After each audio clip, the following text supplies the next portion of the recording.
Excellencies, delegates, colleagues, ladies and gentlemen, let me first thank our Egyptian friends for their stewardship over this last year as they hand over this heavy responsibility to our Emirati colleagues.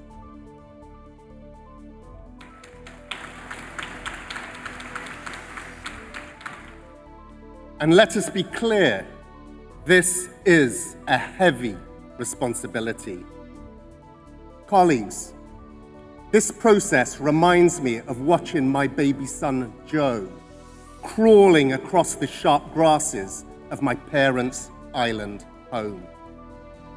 He was an accomplished crawler and runner, but he barely spent any time on the baby steps in between. Today, we find ourselves in a rather different position in humanity's climate action journey.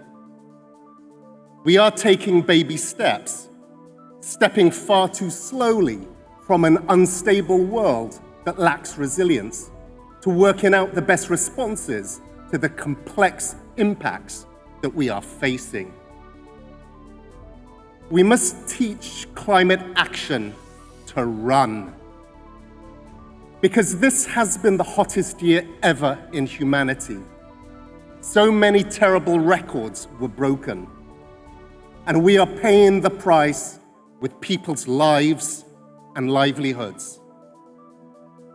We're standing at a precipice, facing the global stocktake, and we've got two options. Either we can note the lack of progress, tweaking our current best practices, and encourage ourselves to do more at some other point in time.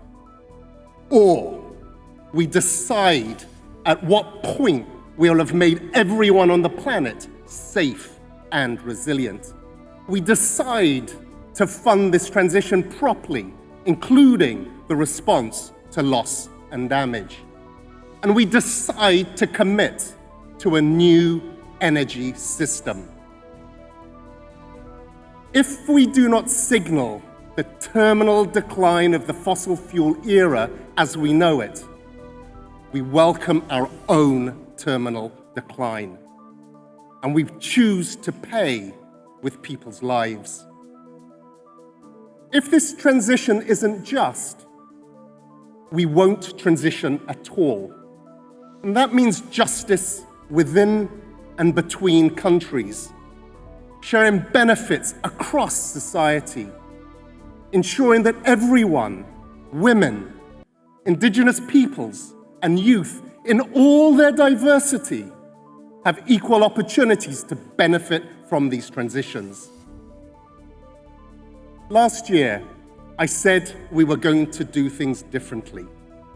So let me lay out that vision and what's going to happen over the next 2 years. In 2024, countries will submit their first biennial transparency report. This will mean the reality of individual progress can't be concealed. We will also see at COP29 how to finance this massive shift with the new finance goal. And let this be your first official notice that early in 2025, countries must deliver new nationally determined contributions. Please start working on them now. This takes us to COP30, where every single commitment on finance, adaptation, and mitigation has to be in line with a 1.5-degree world. Science tells us we have around 6 years before we exhaust the planet's ability to cope with our emissions, before we blow through 1.5-degree limit. As a teenager, my son Joe had a wonderful phrase he would use when I asked him to do something. "I'm trying to try, Dad," he would say. Unfortunately, this does as much for delivering climate action as it does finishing your homework. It's simply not enough for us to be trying to try. And I'm not using my son as an example to suggest that it's his generation's responsibility to save us from the scourge we face. We are indebted to young people and to civil society for having pushed us this far. They're looking at us to take responsibility for speeding things up. So let's be transparent in the actions and the decisions that we take here with each other. And in that spirit, delivering on the promise I made on accountability, the UNFCCC has reformed the badging system. Every participant at this COP is already publicly listed. The whole world knows who's here. They will hold us to account on what we do or do not do. As Yoda would say, do or do not. There is no try. Yes, this is the biggest COP yet, but attending a COP does not tick the climate box for the year.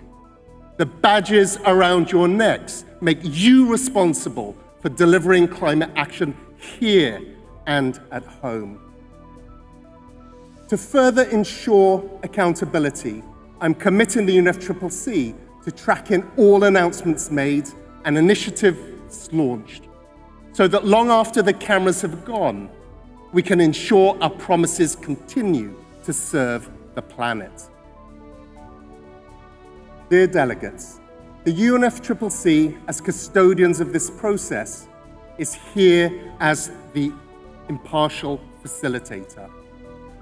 Remember this: behind every line you work on, every word or comma you wrestle with here at COP, there is a human being, a family, a community that depends on you. Turn the badges around your necks into a badge of honor and a life jacket for the millions of people you are working for. Accelerate climate action. Teach it to run. I thank you. Shukran.